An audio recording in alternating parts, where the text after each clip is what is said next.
On a regular morning, just like all the other regular mornings, something very irregular happens to you. At a busy street crossing, a young girl approaches you and asks you, "Where are you going?" "The same place that I always go," you respond. She points you over to an old man selling balloons nearby. She wants you to buy her one, and you do so, begrudgingly, scolding her for begging strangers on the street for gifts. Just as you say this, the blue morning sky turns cloudy and dark. The colours of the world around you dull and everyone disappears. Everyone except for the young girl and the old man. Before you can say a word, she runs off down the alleyway. A dark shadow appears in her place, instructing you to follow after her, as the old man quietly observes, not saying a word. And so you give chase, running down winding grey streets that all look the same. Winding, as you come to the bitter realization that wherever you are is not home. On a regular morning that was just like all the other regular mornings, something very irregular happened to you. This is Ugetsu Kitan, a horror adventure game released in 1992 exclusively on the PC-98 in Japan. It was developed by the company Will and published by Tonkin House, who also published the obscure PS1 horror game Juggernaut. The 90s was an interesting time for game development and publishing, since every company imaginable wanted to dip their toes into this exciting new medium of gaming, and Tonkin House is a prime example of this phenomenon. Tonkin House was an offshoot of Tokyo Shoseki, a company most well known for being the largest publisher of textbooks and educational material in all of Japan. At first, Tonkin House supplemented this business, mostly publishing educational PC games for kids. But by the early 90s, they wanted to branch out further into the gaming world, and started publishing RPGs like Light Fantasy and even the East series. Honestly, it makes sense that a book publishing company would be drawn to a genre as text-heavy as RPGs, and this trend continued for Tonkin House when they published Ugetsu Kitan in 1992, a game where the entire premise is based on a real book. That book is the Ugetsu Monogatari, one of Japan's finest and most famous examples of horror literature. Written by Akinari Ueda and released in 1776, the Ugetsu Monogatari is a collection of 9 short stories that all deal with the supernatural and mystical. These stories were not Ueda's original work, however, but rather Chinese stories that had been modernized and adapted for Japanese audiences at the time, not unlike the Brothers Grimm and their adaptations of European folklore. These kinds of short story collections, or kaidanshu, were very popular during the Edo period. That is, roughly the 1600s until the 1850s, blending Chinese stories and Buddhist beliefs with Japan's own native folklore. Ueda also used his writing as an opportunity to celebrate the literary giants that came before him. The Ugetsu Monogatari is filled with references to classics like The Tale of Genji and The Tale of Ise, and many of the stories take on an almost theatrical progression, having been heavily inspired by traditional Japanese No theatre. The title, Ugetsu Monogatari, translates as Tales of Moonlight and Rain. In Eastern Asian folklore, it was believed that rainy nights with a visible moon are when strange or mysterious things would occur. Ueda even references this in the preface of the book, stating, "In the late spring of Meiwa 5, on a night with a misty moon after the rains have cleared, I composed this at my window and give it to the bookseller." Each story is only 20 to 30 pages long at most, and usually follows a straightforward premise with a small cast of characters. In that sense, they're very easy stories to digest. But what helped the Ugetsu Monogatari keep its crown as a timeless horror classic is its realism. For one, the stories are written in a way that makes them feel more like an account of a real story as opposed to a fairy tale or fable. They never open with the line "once upon a time" or "mukashi mukashi", as would be the Japanese equivalent, and each story is set during a very specific time period in Japanese history. Real emperors, political figures, and historical battles are name-dropped very casually, which gives the stories a sort of antiquity, like they're time capsules of a bygone era rather than pure fiction. Even the subheading of the book back in the day played into this further. Its full title was Ugetsu Monogatari, Kinko Kaidan, or Tales of Moonlight and Rain, Ghost Stories of the Present and Past. Even more, none of the stories are set in major cities, like Tokyo, Kyoto, or Osaka. They're usually set in more rural areas, lending itself well to the more traditional beliefs on display. In summary, all of the tales in the Ugetsu Monogatari feel plausible, they feel real, especially so given the strong belief in spirituality in Asian countries. Some literary analysts have even argued that supernatural isn't an appropriate word to use for stories like this, since what is considered to be supernatural in one culture is regarded as merely strange but natural in another. Thanks to this timelessness, the Ugetsu Monogatari and its 9 short stories have become a cornerstone of Japanese folk storytelling in the centuries since, having been adapted to film and stage countless times. 1953's Ugetsu, directed by Kenji Mizoguchi, is the most famous example of this, a film so highly regarded that it's considered a masterpiece of Japanese cinema, helping popularize Japanese films in the West in the decades since its release. It wouldn't be until 1992, however, that Ueda's work would get its first video game adaptation, Ugetsu Kitan, which later got a remake on the PS1 in 1996. Regardless of which version you play though, Ugetsu Kitan is a narrative-heavy adventure game, drawing inspiration from 3 of the stories from the Ugetsu Monogatari. Note the very slight name change between the book and game. The former uses the word monogatari, which translates as tale, a word that carries a certain sense of grandeur, whereas the video game version opts for kitan, translating as strange story or mysterious story. Fairly similar titles overall, and I imagine this was done on purpose, a way to connect Ugetsu Kitan with the famous novel it's so heavily based on, while still giving it its own identity. Let's start off by looking at the original PC-98 version. Ugetsu Kitan's gameplay is pretty straightforward. Naturally enough, being a PC game, it's a point and click. But because of its age, it doesn't have all of the hallmarks you would expect from the genre nowadays. You rarely pick up items at all, and there aren't any puzzles per se. It's best described as a text adventure. The gameplay centers around navigating areas, clicking on things in the environment, and seeing if it provides you with important information to get the plot moving. As you move your mouse around the environment, an eye icon will sometimes show up, meaning you can inspect something further. Or if there's a person or monster there, a mouth icon means you can speak to them. When you're in a particularly big area, this little orb will indicate whether you're heading north, south, east, or west, and that's about it for gameplay mechanics. It's pretty simple. And, you know, I say there aren't any puzzles, but that isn't necessarily true. The navigation is arguably a puzzle of its own, not only because you're in a dream world and the area design can sometimes border on nonsensical, but also because finding who or what you need to interact with is where the challenge often lies. Ugetsu Kitan is from 1992, and games of this era are notorious for never holding your hand. If you don't know who or what to interact with in order to progress, you simply can't continue. There's no hint system or anything like that, so you have to keep pointing and clicking until eventually something clicks. Excuse the pun. Characters you meet will sometimes push you in the right direction, but again, because we're in a dream world, progression isn't always the most logical. But on the flip side, this is balanced out by the fact that each area is quite compact. Each hub world, for lack of a better word, is usually only 6 or 7 screens total, so even if you get stuck, you're never stuck for very long. This is helped by the fact that the extent of your abilities are inspecting and talking, so simple process of elimination can get you very far.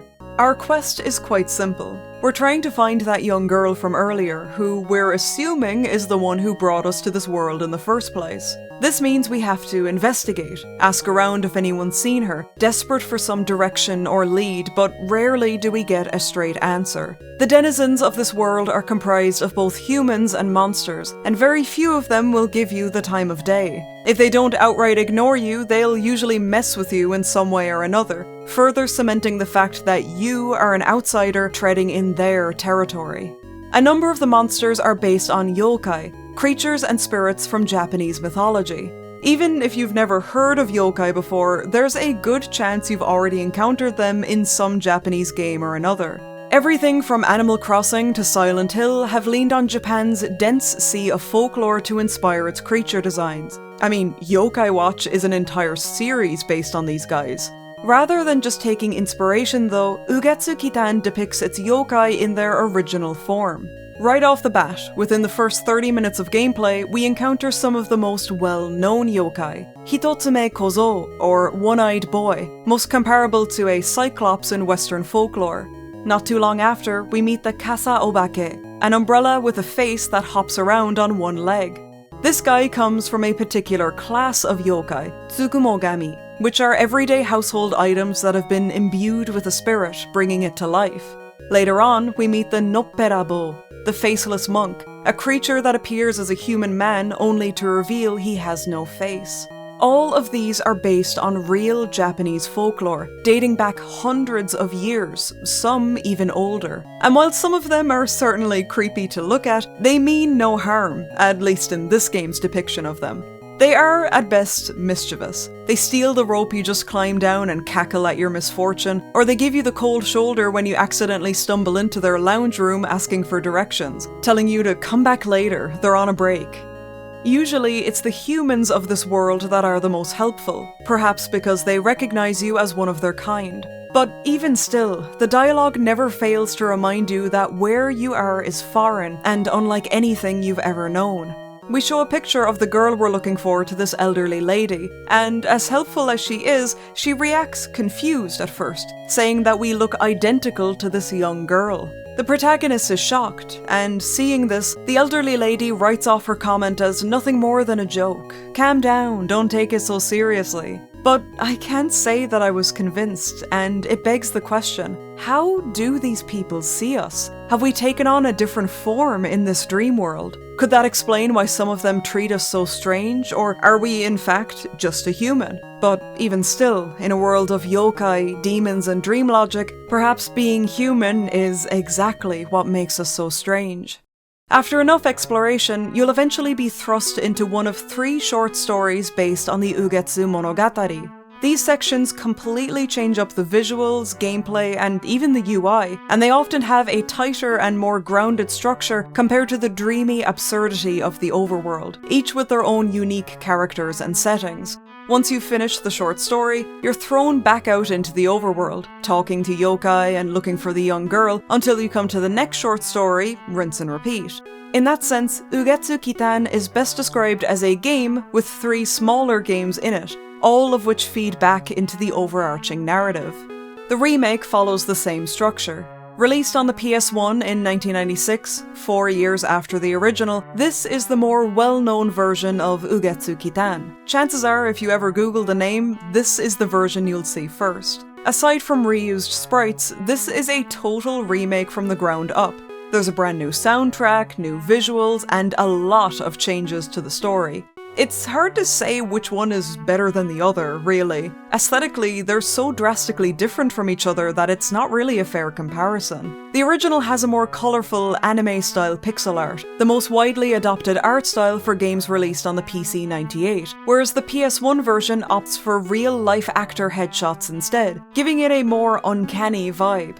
The remake also makes use of 3D graphics, a PS1 luxury that the original couldn't avail of, and while this was no doubt impressive for the time, they perhaps haven't aged the best. Because the character sprites have been ripped from the original, they're noticeably pixelated against their much newer backdrops. This isn't a bad thing, per se. It was likely due to budget limitations, and if anything, the blending of 3D, 2D, and real-life photographs can give the game a whole unique aesthetic of its own. But personally, I lean towards the more consistent art direction of the PC-98 original. There was a lot of purposeful design there that really elevated the experience. Things like swapping from full colour to black and white to depict older time periods, or the game UI completely changing for each story.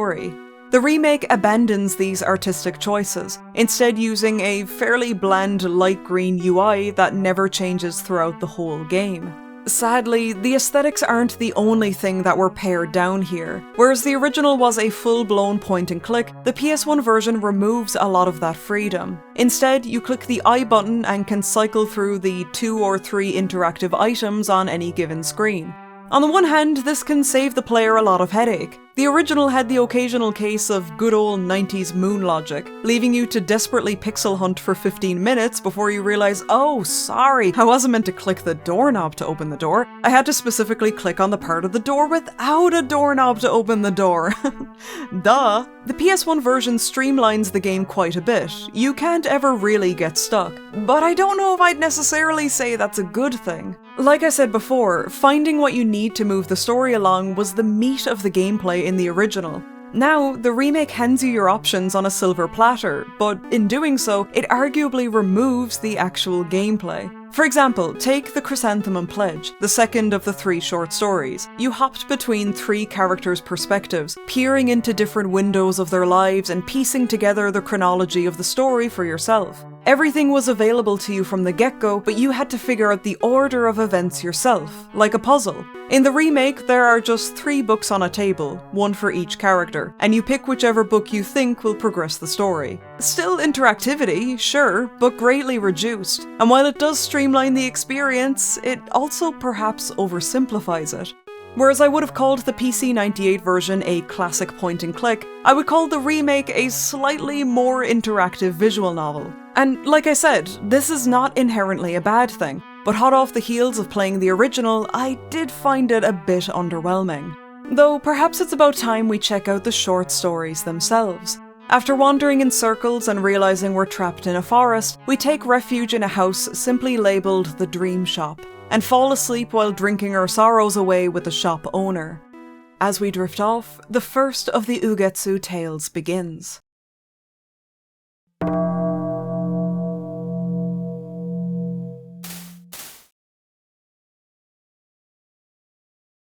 This story starts with its ending. It's a cold, wintry night. Snow falls on a secluded cabin in the middle of a forest. We see the front door is wide open, and there is a pool of blood at the entrance. The narration ominously reads, "When a man's folly goes too far, the passion of jealousy can be terrifying."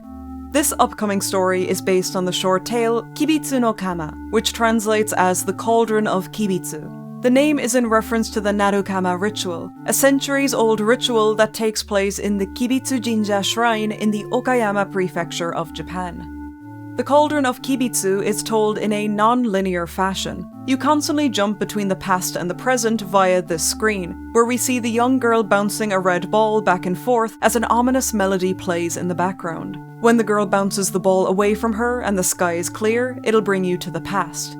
When she's bouncing the ball close to her and the sky is stormy, it brings us to that same cabin in the mountains, before any bloodshed. Inside is a young man named Shotaro, who has locked himself away from the world. We don't know why he's locked in here or for how long, but he seems to have done so willingly. The player can freely jump between the past and present, slowly piecing together the story of what led to Shotaro's exile and, ultimately, his death. For ease of understanding though, I'll be recounting the plot in its chronological order.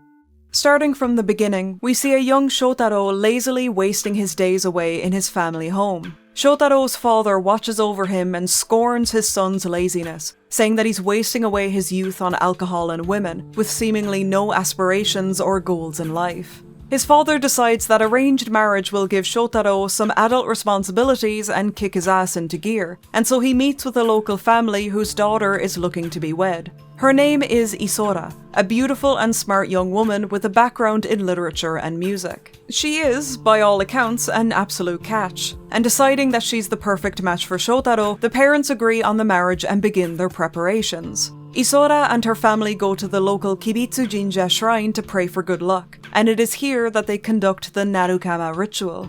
This is a real ritual dating all the way back to the 1500s, wherein rice is cooked in the cauldron, and the sound it produces while cooking determines whether the person has a good or bad fortune.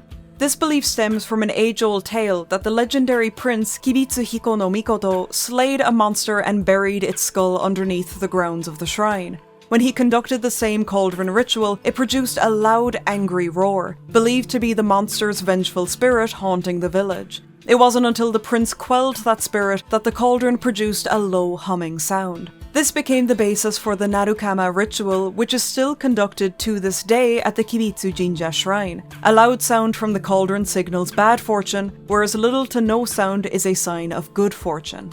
Unfortunately, Isora and her family don't get the results they'd hoped for. The cauldron makes a loud and angry rattle, greatly unsettling Isora and her parents. However, the mother waves it off, saying it's nothing more than superstition. Even still, it's not like they can call off the wedding at this late stage, and so they ignore the bad fortune and proceed with the ceremony. Weeks pass, and Shotaro and Isora move into their new home. They're very happy together, with Isora in disbelief that she married someone so handsome and charming. The marriage seems to have forced Shotaro to grow up as well, and he seems smitten with Isora, pleased that she is now his wife. But sadly, things quickly go awry. Shotaro starts coming home later and later into the evening, sometimes being gone for days at a time. He's spending all of his time with Sodemi, a prostitute, and seems quite content leaving his wife alone at home. Even though Isora knows all too well who has stolen away Shotaro's attention, she still worries for his safety when he doesn't come home for days on end. This continues for weeks, and eventually Shotaro's father learns about his son's infidelity. He's enraged by his behaviour and locks him away in the cellar of their home as punishment. Isora eventually catches wind of where he is and visits him. Shotaro tells her that he feels guilty for what he's done, and now understands that Isora is his one true love. He tells her that his cheating was a mistake, and begs her to free him from his cage. Isora frees him without a second thought, delighted that her husband sees the errors of his ways. But it's a short-lived peace, as Shotaro soon falls back on old habits, visiting Sodemi every evening. The two of them laugh at Isora's naivety, calling her pitiful, and Shotaro suggests that the two of them run away to his cabin in the mountains so that they won't be bothered by Isora or his family anymore. They run away that night and abandon the village.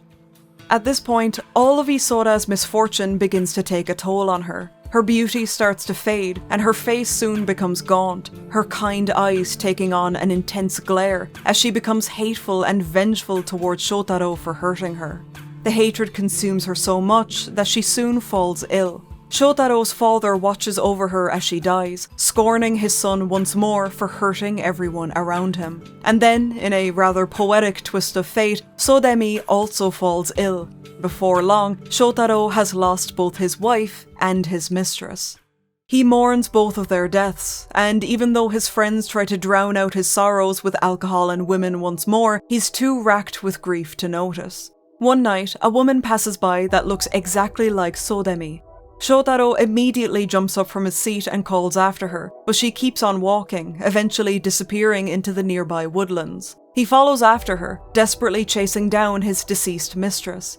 Eventually, she turns around, and to Shotaro's horror, the woman has taken on Isora's twisted form instead.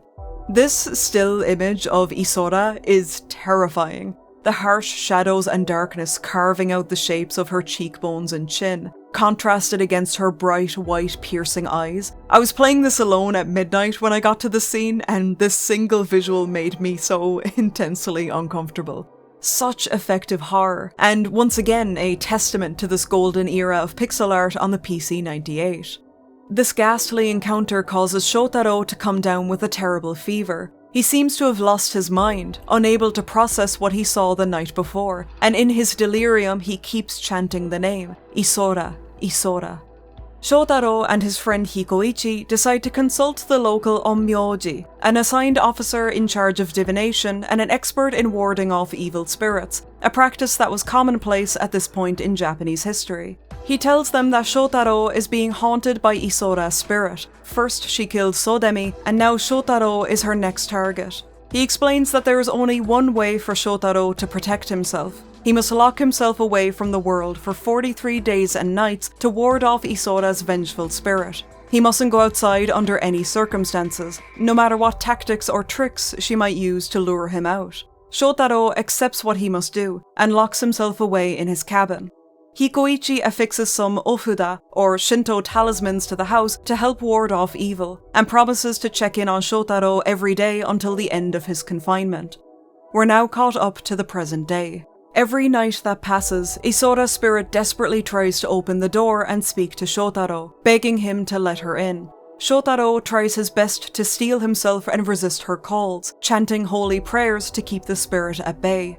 He tries to convince himself that it's not his late wife speaking, but only a vengeful spirit using her facade, but his conviction weakens as the nights go on. He struggles to even sleep through the night, as Isora stays at his door for hours on end, tormenting him and threatening him. Weeks pass and he makes it to his final night of exile, but he hears something different at the door this time. Instead of the spirit's usual threats, he hears Isora's soft voice, begging him to let her in. "Being with you is my only wish," she cries, and she tells him that despite the evil form she has now taken on, her love for him is just as strong. In his delirium and weak mental state, Shotaro is convinced that it's now the morning time and that his 43 days of exile are complete. He throws open the door to freedom, only to see Isora's spirit waiting for him on the other side. We suddenly cut to Shotaro's father. He received a blood-soaked letter from Isora, who he believed to be dead. In the letter, she tells him where Shotaro has been hiding all this time, and so he arrives there with a sword for protection, walking up the trail to the cabin. As he makes it to the entrance, he sees a glowing figure in the distance, Isora, still dressed in her clothes from the day she passed away. She doesn't say anything, just stands there and cries, and Shotaro's father watches on in silence. She disappears and he approaches the cabin at last, but of course he's far too late. His son is nowhere to be found, and all that remains is the snow at its feet, painted red with Shotaro's blood. The PS1 remake follows this same plot more or less beat for beat, aside from one small deviation. Shotaro is now cheating on his wife not with a prostitute, but with his own sister. Yeah. And while we're not going to go near that for obvious reasons, what we will talk about is the ghost at the center of the story. Shotaro continuously cheats on his wife Isora, and this mixture of heartbreak and hatred slowly eats away at her. Her face becomes more gaunt, her features darken, a wild look takes over her eyes, until she eventually dies from an unnamed illness. She returns as a ghost, then cursing Shotaro's mistress and/or sister with the same fate, before setting her sights on Shotaro himself. This kind of ghost in Japanese folklore is called the onryo, literally meaning vengeful spirit. Traditionally, an onryo is a person who was treated poorly or betrayed during their lifetime, and after their death they return as a ghost to haunt those who wronged them.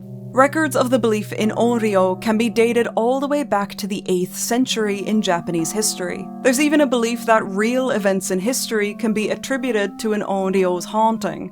Emperor Sutoku, for example, was believed to have become an onryo after his exile and eventual passing in the year 1164. Everything from political unrest to nationwide droughts in the years after were blamed on his haunting. So much so that, even now, he is considered one of the 3 great onryo of Japan. To this day, almost 1,000 years later, the belief in vengeful spirits is still strong in Japan. It should be no surprise then that onryo became a staple of supernatural fiction and media in the centuries since. At a certain point though, onryo started to take on a specific appearance. They were almost always depicted as women, with long black hair, a pale complexion, and wearing a white burial kimono. In these stories, the women were usually wronged by a man, and she would haunt him relentlessly as a terrifying spirit. One popular example would be Bancho Sarayashiki, the dish mansion at Bancho, where a servant woman called Okiku is constantly blackmailed by her master to marry him. She continues to say no despite his very persistent advances, which sends him into a blind rage where he kills Okiku and drops her body into a well. Her spirit rises from the well and she begins to haunt him. And as you might have already guessed, Okiku's story was a major inspiration for Sadako from The Ring, who emerges from the well to kill her victims in a similar way. It goes without saying that the vengeful ghost woman is a tried and tested story in Japanese literature, and the Cauldron of Kibitsu is no exception to the rule. Isora even takes on the classic black hair, white dress appearance when she reappears as a ghost, trying to emotionally manipulate Shotaro to come out of hiding. Therein lies the moral dilemma of many onryo stories. Is the ghost really vengeful, or should the finger be pointed at the person who made them vengeful in the first place? There's two sides to every story, of course, and the original tale in the Ugetsu Monogatari leaves you with this same question. On the one hand, the short story opens with this doozy of a line: "What controls a bird is the human will. What controls a wife is her husband's manliness." A few paragraphs later, Isora's mother bickers with her husband, and the narration remarks that her use of every argument to remonstrate with her husband no doubt resulted from her disposition as a woman. The beginning of the Cauldron of Kibitsu is written in a way that is almost comically sexist, something that can quickly be written off as good old misogyny, but by the ending I was convinced it was actually an intentional narrative choice. These comments aren't an anonymous narrator, but rather Shotaro's own view of women. As the story progresses and his selfish behaviour gets worse and worse, these sexist comments disappear from the narration entirely. In fact, Isora is presented as a victim of Shotaro's heartlessness, which, in fairness, she is. As the story goes on, he ruins his relationship with his family, emotionally manipulates and cheats on his wife, runs away to the mountains to avoid accountability, and in the end it all comes back to haunt him. Literally.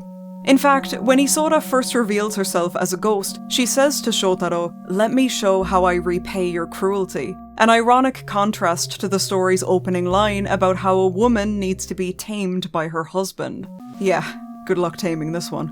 Isora's ghost is never presented as wicked or evil, but rather as an inevitable force of nature, the ghostly manifestation of fuck around and find out.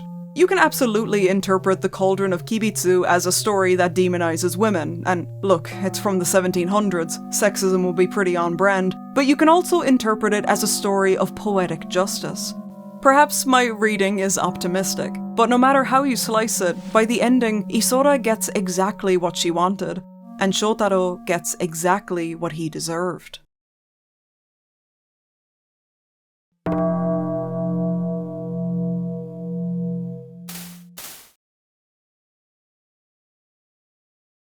We begin with a quote. 人は一日に千里の道を行くことができない。しかし、魂はその千里の道を行くことができるという。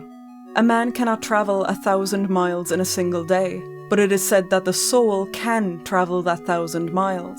This is a slightly reworded version of a quote from the Ugetsu Monogatari, more specifically from the short story Kikka no Chigiri, or the Chrysanthemum Pledge.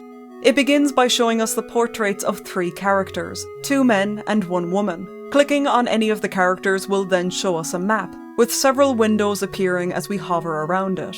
Each window brings us to a particular moment in that character's life, be it a memory from college, getting married, or a fateful encounter with someone years later. As the player, it's our job to hop between these 3 characters' lives, piecing together their stories and how they're all interconnected. Since the story takes place over a 10-year period, this might sound overwhelming, but usually the dialogue in any given memory will nudge you towards where you should go next. For example, the 2 men talk about heading to a cafe after their college lecture. Since the woman worked as a waitress at the same cafe, this is your hint to jump over to her side of the story. The month and year in the corner also serve as another hint, so you're never left guessing where exactly you are in the timeline. By now, you've probably noticed the rather drastic change in the interface and its visual design, and I love how much of a stark contrast it is to what we've seen so far. The overworld has us wandering through a threatening, unfamiliar dream world, and the visuals represent that, with strong browns, reds, and blacks. The Cauldron of Kibitsu opted for monochromatic visuals due to its centuries-old setting, once again set against a harsh red and black backdrop. Once the Chrysanthemum Pledge starts, however, this is changed to bright pinks, yellows and blues, sunny colours and a flowery overlay. The in-game visuals have a soft sepia tone, evoking the feeling of looking at old, faded black and white photos, fitting given the story's 1920s setting. Honestly, at a glance, you would sooner think this is some sort of dating sim or romance visual novel quicker than an experimental folk horror game. The visual switch-up serves not only as a cool aesthetic choice, but also to help you visually differentiate the stories from each other, clearly separating the self-contained Ugetsu tales from the overarching story that ties them all together. Much like the previous story, the Chrysanthemum Pledge is told in a non-linear style, so once again I'm going to retell it in chronological order. The story starts in the year 1912. Sohei is attending his usual college lecture when he befriends the student sitting nearby, Haruta. They quickly bond over their aspirations in life. Haruta wants to become a writer and Sohei a businessman. They become fast friends and soon fall into a weekly after-class ritual of going to the local cafe together. Though really, they go there so often because they both have a crush on the waitress who works there, Yoshie, but neither of them have mustered up the courage to ask her out yet. That is, until one day, Sohei comes up with an idea. He suggests that they turn it into a competition. Both of them will ask her out, and whoever she says yes to, wins. This friendly rivalry seems to be the push they needed, because Haruta finally approaches Yoshie and asks her out for dinner. She thinks he's joking at first, which is honestly a brutal rejection in its own right, but realizing that he's serious, she awkwardly says no, telling him that she already has feelings for someone else. She feels immensely guilty, apologizing to him over and over, as Haruta awkwardly goes back to his seat. Seeing his friend so dejected makes Sohei feel bad for pressuring him into a dumb competition in the first place. He quickly apologizes to Yoshie, telling her that it was just a silly contest and he didn't mean any harm. But before he goes back to his table, Yoshie confesses her feelings to him. Turns out the guy she was crushing on was Sohei all along. Fast forward a decade. It's now 1924. Sohei and Haruta have long since fallen out of contact after their college years. But on the bright side, Sohei and Yoshie got married somewhere along the way, and he's become a successful businessman who travels the world for work. Unfortunately, however, his work seems to cause a strain on their marriage, since he's often gone for months at a time. One day, he's attending a business function when suddenly, a familiar face shows up in the crowd and approaches him, Haruta.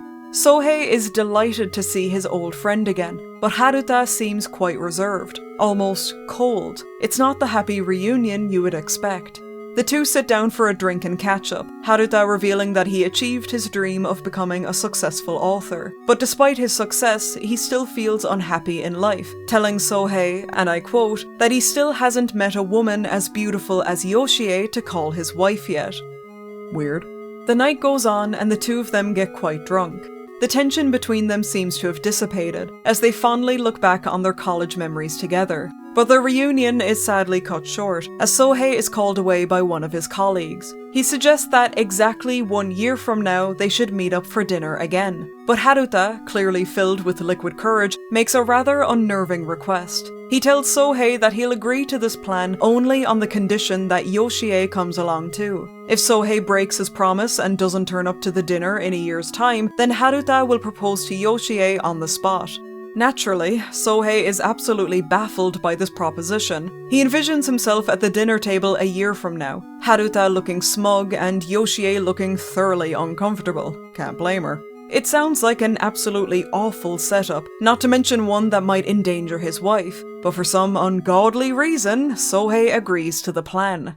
With that, they part ways and return to their normal lives, with Sohei heading away on a business trip to the Middle East. Work keeps him busy, and before long, a year passes. Sohei writes Yoshie a letter, letting her know that he'll be returning home soon and that he's arranged a dinner with an old friend. She has no idea that this old friend is Haruta, a man who is still clearly obsessed with her over a decade later. Even worse, Sohei ends up missing his boat ride home, leaving him with the cruel realization that he won't make it to the promised dinner with Haruta and Yoshie. He falls into total despair, distraught that he's unable to keep his promise, and suddenly an age-old phrase pops into his mind. A man cannot travel 1,000 miles in a single day, but it is said that the soul can travel that 1,000 miles. Back in Japan, Yoshie is waiting anxiously for her husband to arrive at the restaurant. He's very late, and she's starting to get concerned, before Haruta walks through the door and introduces himself to Yoshie for the first time in years. She doesn't seem very happy to see him though, and despite his attempts at small talk, her mind constantly drifts to Sohei and his whereabouts. It's at this point that Haruta starts to feel conflicted. He can sense her awkwardness, and now that there's a very real chance that Sohei mightn't show, he's getting cold feet about asking Yoshie to marry him. He realizes that the chance of her actually saying yes to him is quite slim, and that may have something to do with the fact that it was a very stupid fucking idea to begin with, but hey, what do I know? His thoughts are interrupted when suddenly, both to our and Haruta's surprise, Sohei inexplicably walks through the door. He apologizes for keeping them waiting and sits down next to Yoshie, and their dinner finally begins. An hour later, and the conversation is flowing, but Haruta notices that throughout the whole meal, Sohei hasn't touched any of his food. He doesn't get a chance to question it before one of the hotel staff comes along and offers to take a picture of them as a souvenir, to which they oblige. Afterwards, Sohei suddenly stands up and excuses himself from the table. The two think nothing of it at first, but the minutes go by and Sohei never returns. Yoshie starts to worry again, but Haruta writes it off as just Sohei being Sohei, constantly busy and never able to sit still for long. At that moment, a man rushes into the room and approaches Yoshie, telling her there's been an emergency. He just received word from the Middle East that Sohei had passed away. Time stops as Haruta comes to a realization. The person they had just shared dinner with was Sohei's ghost. He had taken his own life to travel thousands of miles to Japan and keep his promise. In this moment, Haruta realizes how selfish he has been. Jealous of Sohei, jealous of his marriage to Yoshie, and jealous of his busy, successful life. He realizes the problem was with himself and not his friend. A few days later, they receive the souvenir photo taken that night, and there stands the three of them: Yoshie, Haruta, and the ghost of Sohei. A lot of Haruta's behaviour in the story can be chalked up to plain old jealousy. In his eyes, Sohei was living the good life. He was a wealthy businessman, he got to travel the world, and he was married to a beautiful woman. And while Haruta had achieved some of those things, clearly he wasn't happy with his lot. The two men drifted after college, something that's natural and perhaps inevitable, but Haruta was convinced that Sohei had abandoned him. As the years went on, an awful jealousy began to fester in him, leading to his strange attempt at blackmailing Sohei and his intensely creepy behaviour towards Yoshie. By the end of the story, however, Haruta acknowledges his own foolishness, accepting that his anger towards Sohei wasn't because Sohei had actually done anything wrong, but rather Haruta's own insecurity had turned him into a green-eyed monster. The remake takes this in a totally different direction. The story follows the original beat by beat, until the two meet at the business function. As they catch up over drinks, Sohei reflects on their friendship, and realizes that despite almost a decade passing where they hardly spoke, the emotions between them haven't changed a bit. What a sad bunch we are, Sohei thinks to himself. Haruta still in love with Yoshie, Yoshie still in love with me, and I'm still in love with Haruta. Whoa. Indeed, there's still a love triangle in the remake, but now it involves Haruta and Sohei's repressed feelings for each other. Later in the story, when Sohei misses his boat home and realizes that he won't make it back in time for their reunion dinner, he reflects on these emotions further, saying that he only married Yoshie to run from his feelings for Haruta. He says that ever since the two married, Yoshie has been a burden to him. Ouch. Ending wistfully with, "Haruta, I miss you."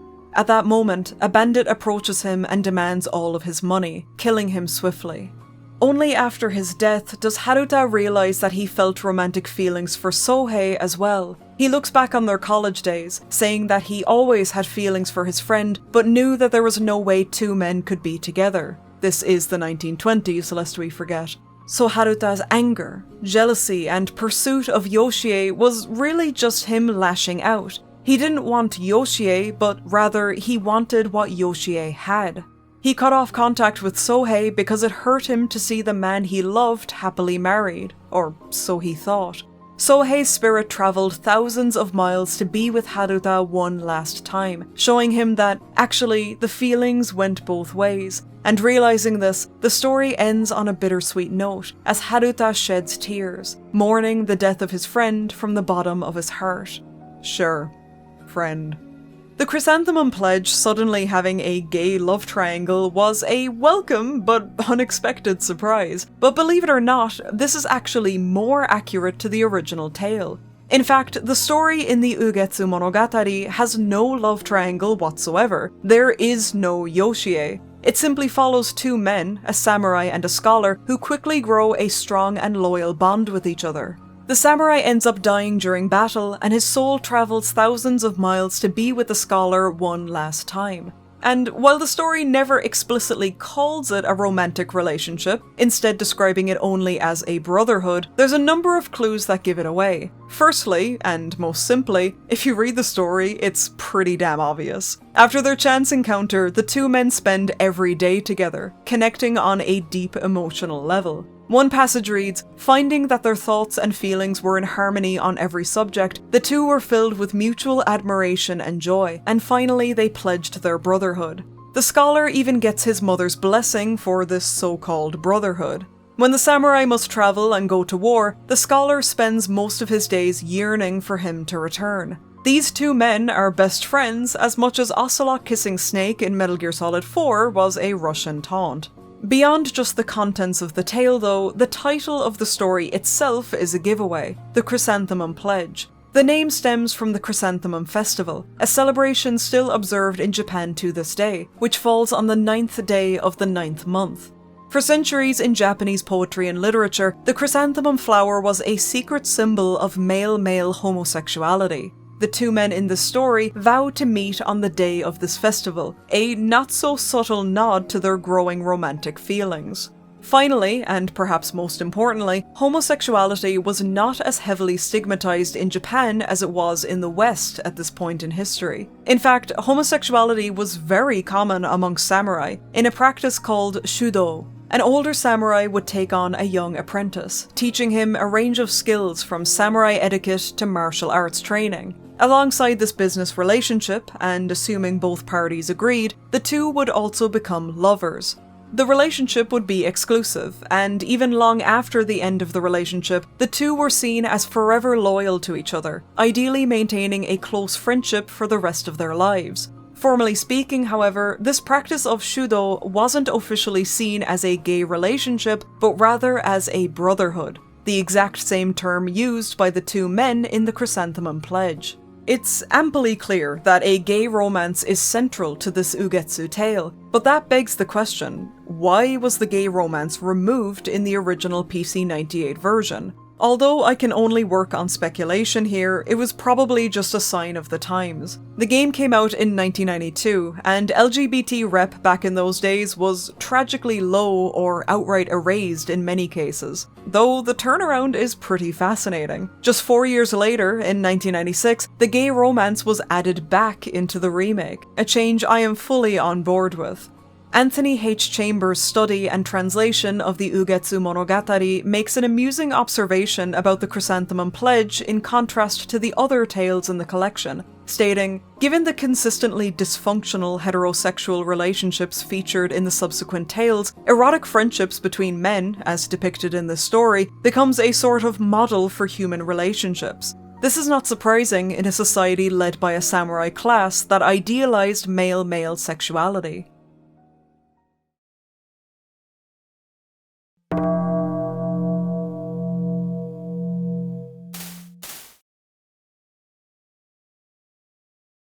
The final short story is based on one of the most well-known tales from the Ugetsu Monogatari. It's called Asaji ga Yado, or The Reed-Choked House. In Ugetsu Kitan, it's by far the most straightforward from a gameplay standpoint. There's no timeline hopping like the other two stories, as this one plays like a fairly orthodox text adventure. It is the story that deviates the most from its literary inspiration, however. It begins with our protagonist waking up, immediately greeted with the face of a young lady. Her name is Shiragiku, and she tells us that she found us injured and unconscious. Not knowing what to do, she brought us back to her home where she lives with her father to nurse us back to health. We don't remember anything, so we have no choice but to take her word for it. Either way, Shiragiku and her father did save her life, and so the protagonist wants to repay their kindness by offering work or labor, anything he can do to show his gratitude. The elderly man, who is the chief of this village, tells us that the local merchant has fallen ill, and now there's nobody able to sell the wares made by the workers of the town. We quickly accept this work, becoming the new travelling merchant for this village. In exchange, Shiragiku and her father allow us to live in their home until we recover our memory. Turns out we're a natural-born salesman. Every day we travel to the neighbouring town to set up shop, and our products sell like hotcakes. We return home completely cleared out, and business is better than it's ever been for Shiragiku and her father. Eventually, as the days and weeks pass, we fall in love with Shiragiku and ask for her hand in marriage, but she tells us she cannot accept, as she's not allowed to marry village outsiders. Talking to her father, he tells us that if we vow to cut ties with our previous life, the life we don't even remember, we can officially become a member of this village and, therefore, get married to Shiragiku. They present a box to us, saying that within it lies something that we were wearing when they found us unconscious. We can either open it and find out, or discard the box and its contents entirely, throwing it into the fire and officially cutting all ties to our previous life. This is actually a decision you can make as the player, but even if you say yes and open the box, the game just keeps resetting the day over and over again until you make the choice it wants you to make. You don't even find out what's in the box, so it's a completely pointless decision, to be honest. But anyway, if you say no, we throw the box into the fire and begin our new married life with Shiragiku in the village. Life goes on and everything's peachy. We're happily in love with Shiragiku, the villagers have welcomed us as one of their own, and sales are as good as ever. One day on the job, we get chatting to a fellow merchant, and seeing a vibrant red comb in his shop, we decide to buy it as a gift for our new wife. But Shiragiku doesn't take very kindly to it. Her reaction is quite dramatic, actually. She seems absolutely repulsed by the comb, telling us that she can't accept it. This leaves us pretty confused, but we shrug it off and decide to sell it the next day along with her other wares. However, we don't have much luck. For the first time ever, no customers come near us, and we sell absolutely nothing. A stark contrast to the crowds of patrons who swarmed our shop previously.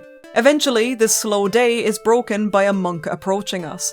He immediately zones in on the red comb and asks us bluntly, "Do you plan on selling this comb?" Obviously, we say yes, but the monk solemnly advises against it. Asking why, he tells us, if you sell that red comb, you'll be selling your true identity along with it. He leaves us with those startling words and walks away.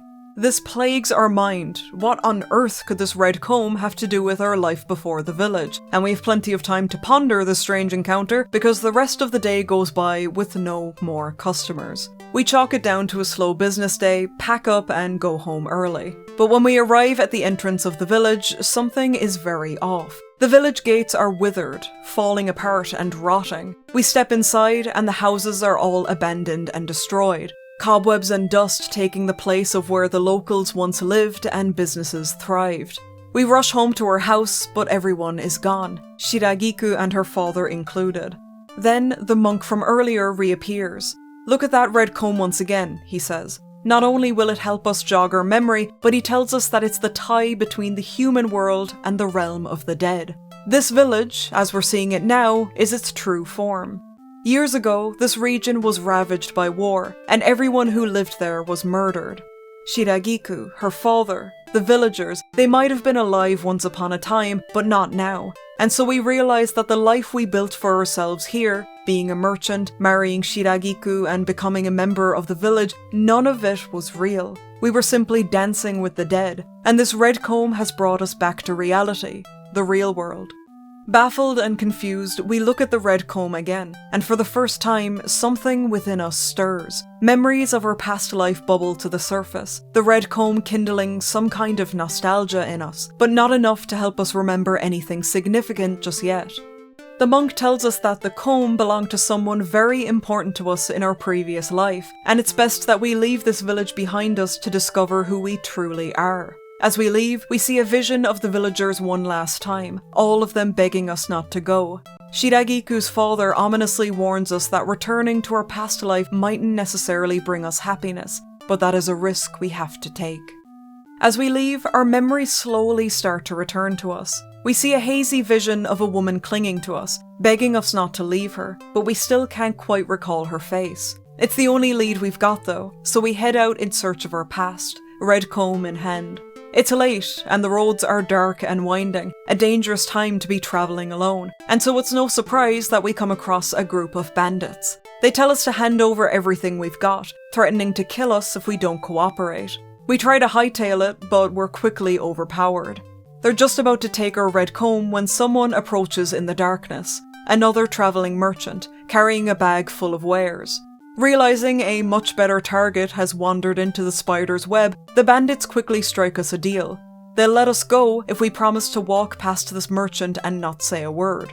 It's not a nice thing to agree to, but it's either that or we lose the red comb, so we walk on, ignoring the polite smile from the man as he walks right into the bandits' hands. Seconds after, we hear a scream, and when we look behind us, the merchant's body is laying there lifeless, covered in blood and presumably dead, his life snuffed out in seconds by the thieves. We make a run for it before we become their next victim, accidentally dropping the red comb along the way. Eventually, we make it to a new town. It immediately fills the protagonist with an inexplicable nostalgia, so we know we must be close to the truth. We're drawn to a nearby house with a light on, and as we approach the front door, we see a woman standing there, aghast. She immediately calls us by our real name, Katsushiro. This prompts memories of our past life to flood our mind. This woman here is our real wife, Miyagi, and years ago we worked as a traveling merchant, same as now. One day we were setting out on a long journey, promising her that we would return in 1 year. She begged us not to go, but we were determined, and so she handed us her red comb to remember her. 1 year turned into 2 years, and 2 years turned into 3. Eventually, we'd been on the road for so long that our hometown, our friends, even our wife became a distant memory. Until one day, we caught word of a war breaking out in our village's region, and decided to return home. That is, until we were attacked by a group of thieves and left for dead. This is when we were found by Shiragiku and brought into her home, though as we know now, that was all a fantasy. Now happily reunited with our real wife, we fall asleep in our familiar bed, but once again, when we wake up in the morning, our home is run down and destroyed. History is repeating itself. We rush outside to discover ourselves back in the ghost village, the monk in front of us once again. He hits us with the same revelation for a second time. Much like Shiragiku, our real wife died years ago while waiting for us to return from our travels, and it's at this point that we begin to question the protagonist. Was Shiragiku just a fever dream, a stand-in for our real wife? After all, our real hometown was ravaged by war and our wife and family were almost certainly killed. And so, were we in such a severe state of denial about this fact that we chose to live in a dreamy trance with Shiragiku instead? We sought comfort in a recreation of our past life, unable to accept reality. Everything we lived through with Shiragiku and her father was a play-by-play of our real life. The village, our job, everything. Even the merchant we sold out to bandits and left for dead on the forest trail. This is why Shiragiku's father gave us that ominous warning. Discovering the truth mightn't necessarily bring us happiness, and perhaps we would have found more comfort staying in that dream world with the undead forever. This is the story that deviates the most from the Ugetsu Monogatari, with perhaps the most glaring difference being Shiragiku. Neither her nor the entire ghost village, for that matter, exist in the original tale. Instead, the protagonist travels home, encounters the ghost of his real wife, discovers she had died years earlier, and that's it. There is no Shiragiku in the equation. The focus is solely on the wife's loyalty, having waited for her husband to return for so long that she passed away and remained in their home as a spirit. Ugetsu Kitan, on the other hand, places greater emphasis on the protagonist's delusions and frail mental state. This game was not the first adaptation to make such a major alteration to the story. In the 1953 movie Ugetsu, the protagonist is seduced by a noblewoman while away on business, abandoning his wife who is waiting for him back home. By the ending, he learns that both the noblewoman and his real wife have been dead for years. There's a strong chance that Ugetsu Kitan leaned on this movie for inspiration while writing their own adaptation. Unfortunately though, I find the game's use of a ghost plot twist twice in quick succession to be messy. Despite the reed-choked house being one of the Ugetsu Monogatari's strongest and most poignant stories, its game adaptation is probably my least favourite of the three.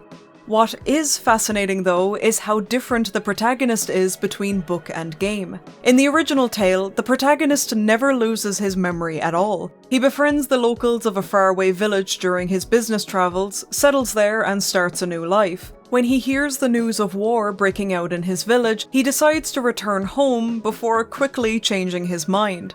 His house had surely been leveled by the fires of battle, His wife would no longer be alive. His village would have become a den of ogres, he told himself, and so he turned back towards the capital. A few more years pass and the guilt starts to eat him alive. He finally decides to return home, reuniting with his wife and spending the night with her. Once he realizes that she's long dead, he wails and mourns her passing, feeling deep regret for abandoning her when she loyally waited for his return. The protagonist of the original story is a very selfish person. Perhaps a little too selfish. And so Ugetsu Kitan introduces the amnesia plotline in the hopes of evoking more sympathy from the player. No matter which version of the reed-choked house you read, play, or watch though, from start to finish, business was the protagonist's top priority. Going by what others say about him, he sounds like a pretty cutthroat guy, doing whatever it took to keep his business booming, even if it meant abandoning his wife at the height of war. Amnesia or not, that is a heartless move. Even in his fantasy world with Shiragiku, he's dreaming about business and success. He was so obsessed with making money that the very thing he sought out was now exactly what left him with nothing. Before the story comes to a close, his past comes back to haunt him one last time. The same merchant we sold out to bandits is standing at the gates, waiting for us, katana in hand. Finally able to exact his revenge, he cuts us down with his blade, killing us instantly. As we die, the protagonist points out the irony of it all. It's an appropriate end for us. It's what we deserve, he says, as everything fades to black. This marks the end of the 3 Ugetsu tales, and we return to the overworld, entering the final stretch of the game.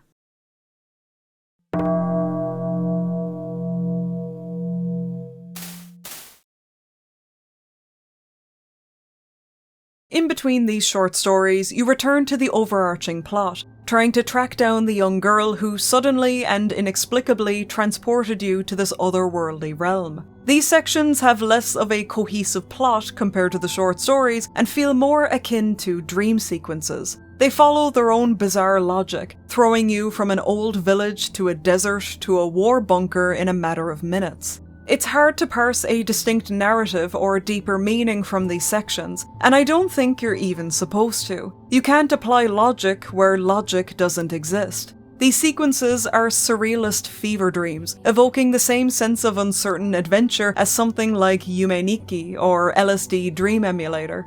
The joy and purpose comes from simply immersing yourself in the world, taking it for what it is and enjoying the ride. You encounter a painter who teleports you into his latest art piece, watching over you as you walk through a maze of his own creation. You meet a woman at different stages of her life, from childhood to adulthood, who's teased by her peers for having no shadow. In fact, you're able to control the ages of everyone in this village by speaking to the shopkeeper who tells anecdotes of his life via kamishibai, an old form of Japanese storytelling using illustrated boards. It's only when you speak to the group at a nearby riverbank that you finally get a lead on the young girl. One man tells us that she's apparently the chairman's daughter and says she should be close by. It doesn't take long before we eventually cross paths with her at last. After all this time, she thanks us for buying the balloon on that street corner and tells us that her father, the chairman, is waiting for us on the other side of the river. We arrive in a small lounge room, with the chairman and his daughter waiting for us. The protagonist demands answers from the two, and the chairman is taken aback by our aggression. He asks us to recall the beginning of our journey. We stood outside a tent, and when we approached, we noticed the name Ugetsuza, or Ugetsu Theater, on the paper lanterns outside it. He tells us that everything we've experienced since we entered the tent has been a theatrical production. In fact, the chairman himself was an actor in each of the short stories. He was the businessman who broke the news of Sohei's death to Yoshie during the Chrysanthemum Pledge. He played the wise monk in the reed-choked house, and Shotaro in the Cauldron of Kibitsu. But unsurprisingly, the protagonist is not amused to hear any of this. In fact, it just makes him even angrier. The chairman is perplexed, wondering why we didn't enjoy the wonderful show they put on for us, as we desperately ask him to let us leave. He doesn't put up much of a fight, simply saying it can't be helped, and opens the door. We step inside, finding ourselves in familiar territory, the dream shop with the drunken shopkeeper from the very beginning of the game. Beyond this is a familiar forest, and at the end of the winding trails, the chairman leads us to the exit. Seeing sunny skies once again, the protagonist is relieved to finally be free. We look back at the Ugetsu theater, seeing all the actors we'd met throughout our journey standing at the tent entrance, watching us go. The camera focuses on the young girl, looking at us in the same way she did when she was standing across the street, and before long, the people and the tent disappear from view. In the distance, we can see a city, finding relief knowing that home isn't far away. It fades to white, and the credits roll. After just 20 or so names roll by, the final word simply states, Kakusei, awakening. A post-credit scene shows us a handful of ominous images of all the yokai and the actors dead. No sign of movement, and no sign of life. We see the young girl standing on her own in a desert, a harrowing ending that leaves us to wonder, what were the chairman and the young girl's true intentions? It's a tastefully minimal ending, a nice cherry on top to a game where the focus of the experience was the journey and less the destination. Now, take everything that was just established in that ending and throw it out the window, because the PS1 remake completely overhauls the plot from start to finish. Whereas the PC-98 version is a straightforward tale of someone getting whisked away to a strange world, the PS1 version tries its hand at much more somber storytelling. The game opens with narration, stating that even though humans are born, live their lives, and die, their souls live on forever. That soul is reincarnated as someone new until they die, and the cycle repeats, over and over for all eternity. As the narration ends, we see our main character, a young man in hospital suffering from severe depression. He questions why humanity willingly suffers through so many hardships, like heartache, unemployment, and sadness, and heads to the hospital roof to take his own life. Suddenly, he feels a presence behind him, the young girl. The protagonist is transfixed by her gaze, convinced that he's met her somewhere before. She says that death won't necessarily bring him happiness, and tells him to come with her. She teleports him to the Ugetsu tent, and the game begins anew. In this version, the final conversation with the chairman and his daughter is much longer. He begins by explaining the 3 Ugetsu Monogatari short stories were all experiences from our previous lives. We were Sohei, we were Shotaro, we were the amnesiac merchant, all characters who had done bad deeds to varying degrees in each of their lives. This is why the protagonist is suffering in his current life, bedridden in hospital. He's suffering the bad karma of his previous incarnations. Though the chairman insists that he is also in a similar position. The reason he's even helping us now is to atone for his past sins in his own previous lives. He explains that the best way the protagonist can move forward is to treat everyone around him with as much kindness as possible and cherish his own life. By doing so, he can dissolve the bad karma of his past. In the chairman's own words, it's not good to die with any attachment in our heart, whether it be love or resentment. He ends his monologue by saying if the two of them ever meet again, he hopes it can be as friends and not as enemies. Suddenly, the protagonist is whisked back to his hospital room in the present day. He simmers on the chairman's words for a few moments, but unfortunately he does not take them to heart. The nurses tell him that he will be brought in for his scheduled surgery, but the protagonist, having lost all sense of reality, thinks this is a trap. He believes the 3 nurses to be reincarnations of the 3 murderers from the short stories, the merchant, the bandit, and the vengeful spirit. Convinced that they're trying to kill him, he rushes to the hospital roof and takes his own life instead. But like the young girl said, death won't necessarily bring you happiness, and he finds himself in a dark room, with scenery from all of his past lives and experiences encircling him. He's unable to outrun his past. He looks in the mirror to see a decaying reflection staring back at him, before he reaches down to the PlayStation in front of him, a decrepit finger pressing the power button. The final line says, "Once more, I awaken," an ominous foreshadowing of his new life before him, a life where he'll continue to carry the bad karma of his past, before the screen turns black and the credits roll. That ending is a lot, and my feelings on it are mixed. On the one hand, I appreciate how it incorporates elements of Buddhism, much like the Ugetsu Monogatari did as well. It reminded me of my experience with Hungry Ghosts, a PS2 game with entire gameplay mechanics and an ending system based on the player's karma. The new story elements certainly give the game a grander and deeper narrative. There's a lot more to chew on here. But did the story need that, is the question. Simplicity is what makes me prefer the original, where the character was simply whisked away from his life, taken on a surreal journey, and then thrown back into his everyday normality, forever left confused by what he'd just experienced. The short stories gave you plenty to dissect anyway, and everything outside of that was just a vessel to get you there. The remake's ending is just a bit too bleak for my tastes. They injected deeper meaning into a story that arguably didn't need it, but I respect the developer's ambition to create something more heartfelt. As the credits roll, we hear the song Ugetsu Monogatari by Akihata, a song that was specially made for this game.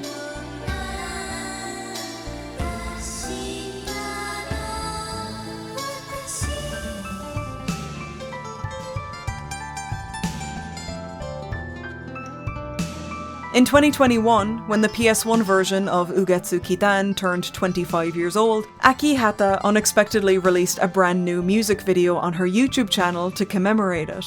Alongside her own solo music career, she is a game industry veteran, working as a composer ever since the 80s, though her most widely recognized work can be seen in the anime industry, having written music for a frankly absurd amount of shows over the years, including Lucky Star, Azumanga Daioh, and Haruhi Suzumiya. 3 shows that absolutely dominated anime culture in the 2000s, and arguably still do. A few years beforehand, in 1989, Will released another horror adventure game on the PC, Neji Shiki, based on the 1968 surrealist manga of the same name created by Yoshiharu Tsuge. If this looks like your jam and you'd like to see me cover Neji Shiki in future, please do drop a comment and let me know. After Ugetsu Kitan and its remake, Will went on to create just 2 more horror games, Juggernaut, a point-and-click adventure on the PS1, and the Silent Hill play novel, a visual novel following the events of the first Silent Hill released exclusively on the Game Boy Advance in Japan.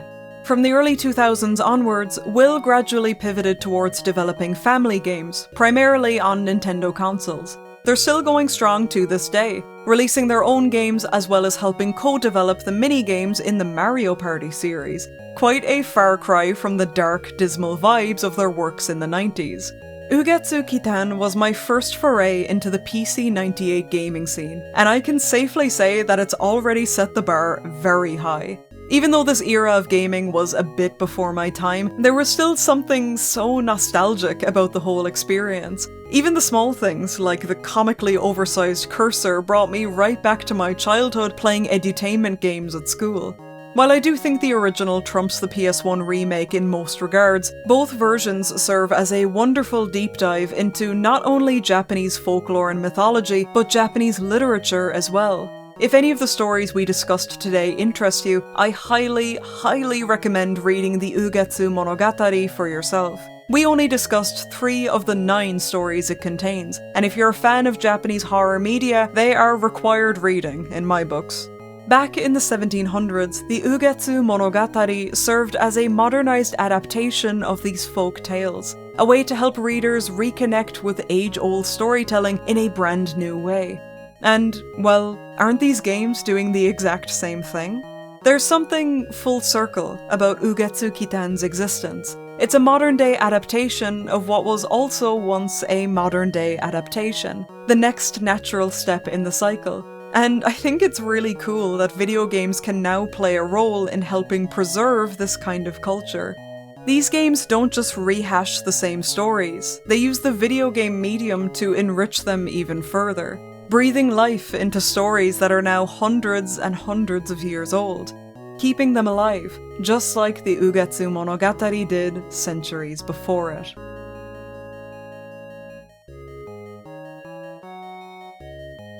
Hello! Thank you so much for listening to me yap for an hour about the fascinating gem that is Ugetsu Kitan.